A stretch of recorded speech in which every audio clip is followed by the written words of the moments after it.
अस्सलाम वालेकुम स्टूडेंट्स, आज हम सर्कुलर मोशन का 5th लेक्चर स्टार्ट कर रहे हैं और आज का हमारा टॉपिक है मोमेंट ऑफ इनर्शिया, जिसका दूसरा नाम रोटेशनल इनर्शिया भी है। और ये हमारे पास अब फोर्थ चीज़ आ रही है जिसको हम यहाँ पे एंगुलर जो मोशन है उसमें स्टडी करने जा रहे हैं। इससे पहले हम लीनियर डिस्प्लेसमेंट को एंगुलर डिस्प्लेसमेंट में ट्रांसफॉर्म कर चुके हैं, लीनियर वेलोसिटी को ट्रांसफॉर्म कर चुके हैं और लीनियर एक्सेलरेशन को भी ट्रांसफॉर्म कर चुके हैं। अब फोर्थ जो हमारे पास चीज़ आ रही है दैट इज़ मैस का जो काम लीनियर मोशन में था तो वहाँ पे जो मैस हमें इनर्शिया बता रहा था, इसी तरह जब कोई ऑब्जेक्ट सर्कुलर पाथ में मूव कर रहा होगा तो वहाँ पे भी उसका इनर्शिया होगा जो कि उसकी स्टेट में आने वाली तब्दीली को अपोज करेगा। तो उस वक्त जो उसका स्टेट जो इनर्शिया होगा इसको हम बोलेंगे मोमेंट ऑफ इनर्शिया। और ये एक और बात इसमें आप अंडरस्टैंड करें कि जब कोई ऑब्जेक्ट सर्कुलर पाथ में मूव कर रहा हो तो वो उसकी स्पीड में कितना चेंज आएगा, उसमें एक्सेलरेशन एंगुलर एक्सेलरेशन जो है वो कितना आएगा, ये सिर्फ उसके मैस पे डिपेंड नहीं कर रहा, ये एक्सिस ऑफ रोटेशन से उसका कितना जो है वो फासला ये इस चीज़ पे भी डिपेंड कर रहा है। जितना ज़्यादा उसका फासला होगा उसका इनर्शिया भी उतना ज़्यादा होगा।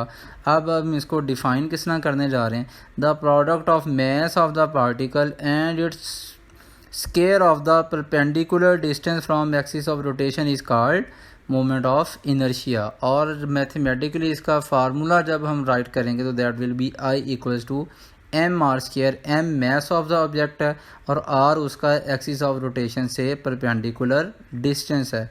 और इसका जब यूनिट की हम बात करेंगे that will be kilogram metre square. जैसा कि मैं इससे पहले आपको इस चीज़ के बारे में बता चुका हूँ कि लीनियर मोशन में जो काम मैस प्ले करता है एंगुलर मोशन में वही काम मोमेंट ऑफ इनर्शिया प्ले करता है। इसी वजह से इसे हम रोटेशनल इनर्शिया भी बोलते हैं। अब हम मोमेंट ऑफ इनर्शिया का और टॉर्क का, इन दोनों का आपस में हम रिलेशनशिप फाइंड करना चाह रहे हैं। अब हम एज्यूम कर रहे हैं कोई ऑब्जेक्ट है, उसका मैस m है और वो सर्कुलर पाथ में मूव कर रहा है जिसका रेडियस r है। हमने कोई फोर्स अप्लाई की और फोर्स हमने मैस उसके उस पॉइंट पे टेंजेंट हमने अप्लाई की और फोर्स अप्लाई करने के बाद अब इसमें लीनियर एक्सेलरेशन भी आएगा जो कि सेंटीपिटल एक्सेलरेशन है F इक्वल्स टू ma। अब ये हमें पता है कि लीनियर एक्सेलरेशन एंगुलर एक्सेलरेशन की टर्म में हम देखें तो a equals to R alpha. Equation number 1 में हम इसे सब्स्टिट्यूट कर देंगे, F will be equal to M R alpha. Equation number 2 जो हमारे पास आ चुकी है इसको हम बोथ साइड्स पे r के साथ जब मल्टीप्लाई करेंगे R F will be equal to M R square alpha. R F हमारे पास टॉर्क के इक्वल है और M R square moment of inertia के इक्वल है जिसको हम आई के साथ लिख रहे हैं तो tau equals to I alpha. अब यहाँ से हमारे पास मोमेंट ऑफ इनर्शिया का और टॉर्क का फार्मूला आ चुका है। अब इस फार्मूला को अगर आप न्यूटन के सेकंड लॉ जो कि इक्वेशन नंबर 1 है उसके साथ अगर आप कंपेयर करके देखें तो ये हमें उसी का रेप्लिका लग रहा है। सिर्फ इसमें जो चीज़ें ट्रांसफॉर्म हुई हैं वो क्या चीज़ है, फोर्स ट्रांसफॉर्म हो चुकी है टॉर्क के साथ और लीनियर एक्सेलरेशन ट्रांसफॉर्म हो चुका है एंगुलर एक्सेलरेशन के साथ और मैस ट्रांसफॉर्म हो चुका है मोमेंट ऑफ इनर्शिया के साथ। ये चीज़ हम इससे पहले भी बात कर चुके हैं कि हमने जब एंगुलर मोशन को स्टडी करना है तो हम लीनियर मोशन में स्टडी की जाने वाली क्वांटिटीज़ को ट्रांसफॉर्म करेंगे। इस वजह से tau equals to I alpha को हम न्यूटन के सेकंड लॉ की एनालॉगस फॉर्म भी कहते हैं जो कि एंगुलर मोशन में है।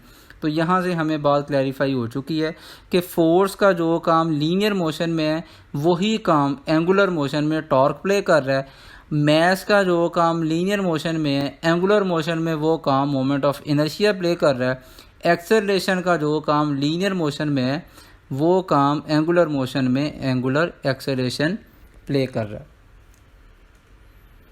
अब हम मोमेंट ऑफ इनर्शिया का फार्मूला ड्राइव करना चाह रहे हैं। कोई रिजिड बॉडी है हमारे पास, इसमें मैसेस की जो डिस्ट्रीब्यूशन है वो अनइवन है और जो रिजिड बॉडी है इसकी डेफिनेशन हमें पता है कि इस पर अगर डिफरेंट फोर्सेस अप्लाई की जाएं तो इसके पार्टिकल्स का आपस में डिस्टेंस चेंज नहीं होता। ये हम यहाँ पे एग्जांपल में ये कुछ मैसेज ले रहे हैं M1 M2 M3 M4, pivot point वो है जी, इसके अराउंड ये ऑब्जेक्ट एंगुलर जो है वो मोशन कर रहा है और हर एक ऑब्जेक्ट का जो इससे जो डिस्टेंस है वो हमने ले लिया R1 R2 R3 R4।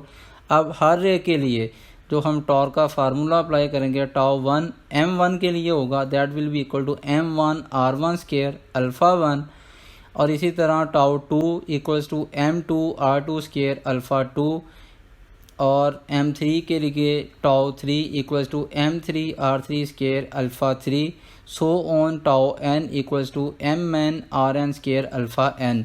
अब यहाँ पे हमने क्या करना है, टोटल जब हमने टॉर्क फाइंड करना है, total torque will be equal to tau equals to tau 1 plus tau 2 plus tau 3 plus so on plus tau n। अब हमने सबको एडअप कर लेना है।